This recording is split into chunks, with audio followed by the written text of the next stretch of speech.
আপনারা দেখছেন চ্যানেল ইছামতি।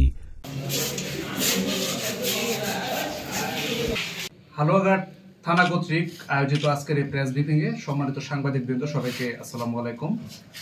গতকাল 11 ফেব্রুয়ারি রাত সন্ধ্যা অনুমান 9:30 ঘটিকার সময় হালুয়াঘাট থানা পুলিশ গোপন সংবাদের ভিত্তিতে জানতে পারে যে একজন নিষিদ্ধ গাঁজা পরিবহন করছে।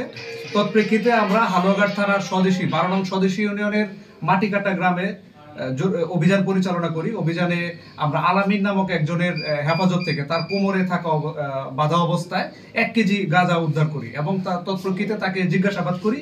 জিজ্ঞাসাবাদে সে জানায় যে তার বাড়ির ভিতরে আলামত আছে। আমরা জানতে পারি তাৎক্ষণিক আমরা তার বসত বাড়ির লাকড়ি রাখার যে ঘর, সে ঘরে আমরা মাটি খুঁড়ে প্লাস্টিকের ড্রামে রক্ষিত 5টি গাঁজার গাইট বা পুটলা যেটা বলা হয় আমরা উদ্ধার করি এবং তারপরে পরিমাপ করে দেখা যায় মোট হচ্ছে 11 কেজি। 1 কেজি ছিল তার কোমরে বাঁধা আর 5টি গাইটে ছিল হচ্ছে 10 কেজি। মোট 11 কেজি গাঁজা হালুয়াঘাট থানার অভিযানে উদ্ধার করা হয় এবং তার পরবর্তীতে আমরা মাদকদ্রব্য নিয়ন্ত্রণ আইনে প্রয়োজনীয় আইনগত ব্যবস্থা গ্রহণ করি।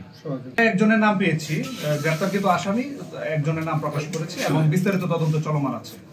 অবশ্যই আমাদের নিয়মিত মাদক অভিযান অব্যাহত আছে। অনুমান 3,30,000 টাকা।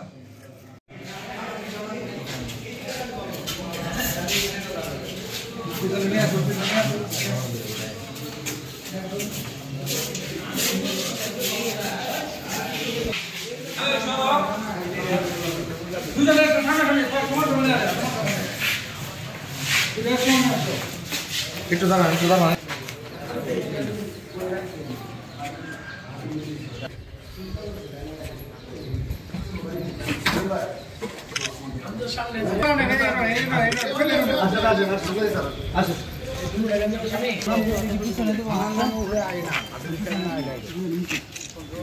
হ্যাঁ, এদিকে অ্যাটেনশন।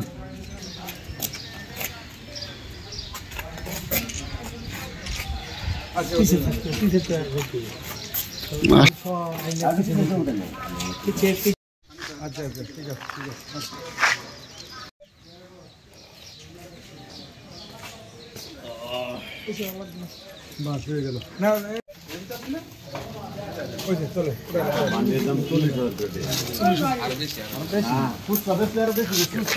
সবার আগে সর্বশেষ সংবাদ পেতে আমাদের চ্যানেলটি সাবস্ক্রাইব করে বেল আইকনে ক্লিক করে রাখুন। ধন্যবাদ।